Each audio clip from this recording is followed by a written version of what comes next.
It's the hit TV series watched by as many as 120 million people each week. Obviously not just here. I'm talking Desperate Housewives, the women of Wisteria Lane. Eva Longoria, Terry Hatcher and the rest of the girls have become superstars and can't do anything without getting a huge amount of attention. This time it came from Dominic Bowden, who grabbed the rare opportunity to stroll down the lane and talk to the stars. It's the show that's enraptured millions with its steamy tales of mild-mannered suburbanites. So how could we refuse the invitation for the very first time, a New Zealand crew on Wisteria Lane? And our exclusive look behind the scenes of Desperate Housewives starts where else than here on the street itself. Now, fans of the show recognise this place as Brie Vanderkamp's house, but for the crew, it's the restroom.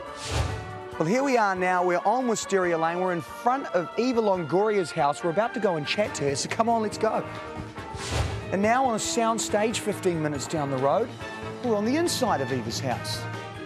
You're on the seat. This is Eva's kitchen. You're in my kitchen. You have interviewed everybody in my kitchen. Actually, I love coming here. I actually love my set the best. God, I love my job, so you'll never hear me complaining about the hours. Yes, they run a tight ship, and quite the phenomenon. 6 short years ago, they were out-of-work actors. Oh, how much has changed. Terry, sir, can you sign? Have your autograph? Because usually if they see one of us, they're like, is that the guy from... But when you're with somebody else from the show, you're totally busted. Ricardo Shavira and I were in Chicago together. And it was funny because when people saw us together, they were sure it was us. So we had trouble, you know, getting down the street. I was in China and I saw myself speaking Chinese. And then I was in Poland and I saw myself speaking Polish. And I was like, this is so crazy how they dub the voices and they really do everything to make it successful. But that attention, is that something you could do without? I could definitely do without the attention, yeah. Yeah, you know, the one thing, the great success of the show kind of depletes your anonymity and all of a sudden everybody knows you and follows you. And as flattering as that is, sometimes it is a little overwhelming. I'm not even on their radar screen. You can see it. They just pass over me. Even when I want to be recognized. I mean, I'll go to the, I don't know, the airport, and you want someone to go, come on over here, we're going to go through this line. And I take off my hat, and I'm sort of going, had a hard day at work today. Nothing. Frankly, I've got it pretty easy. It's one of those great lies that they like to tell you. You know, people in television work really hard. They work really long hours. It's a lie. We don't. It's just fine. And don't forget the perks. It's really a weird thing where you kind of feel like you're taking advantage, but people in LA like give TV actors stuff. Like, you know, I wish you would give me stuff 10 years ago, but that's probably the weirdest thing because I still don't know how to take it. I usually just decline it because I figure I'm going to have to pay tax on it or something.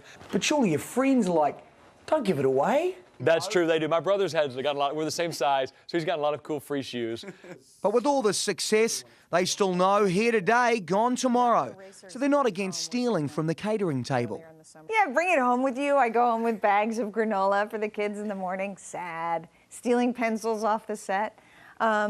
It's basically how tight and how paranoid is the cast of Desperate Housewives. I've seen too many actors, really good friends of mine, get on shows and think, wow, this is it, I've made it, especially young ones. Like we had a couple of young actors on this show and the last show I was on where they, you know, I've made it now because when this is over, I'll get another job, and so they buy the house and the car. Yeah, and then it just doesn't happen. One of the kids on Twilight, which has done very well, I think he's, who is it, Taylor, what was that guy's name? Lautner? Taylor Lautner. Yeah. Came on the set, and he's 20 in a Lamborghini. We were all going, oh my God. I think part of a television show, and one of the reasons if it's a hit and that you get paid well is, I think you are, to a certain extent, possibly trading your future. Because people know you as that character, and it's hard to break out of it and have people see you as different characters and get different kind of work when it's done. I mean, they call it going to actor jail after the series is over. So you guys still think you'll be doing this on the Zimmer frames? Zimmer frames, that's funny. Yeah, desperate old biddies. Until no one on the show can wear a bikini, and that's like the cutoff mark. I don't know if I'll be doing it that long, but I definitely want to stay with the show as long as it goes. I make out with Terry Hatcher for a living. I just slide the paper over here. I'll sign it. You know, Mark Cherry used to write for a show called The Golden Girls, so I'm thinking The Golden Desperate Housewives, and I want to do this well into my 70s.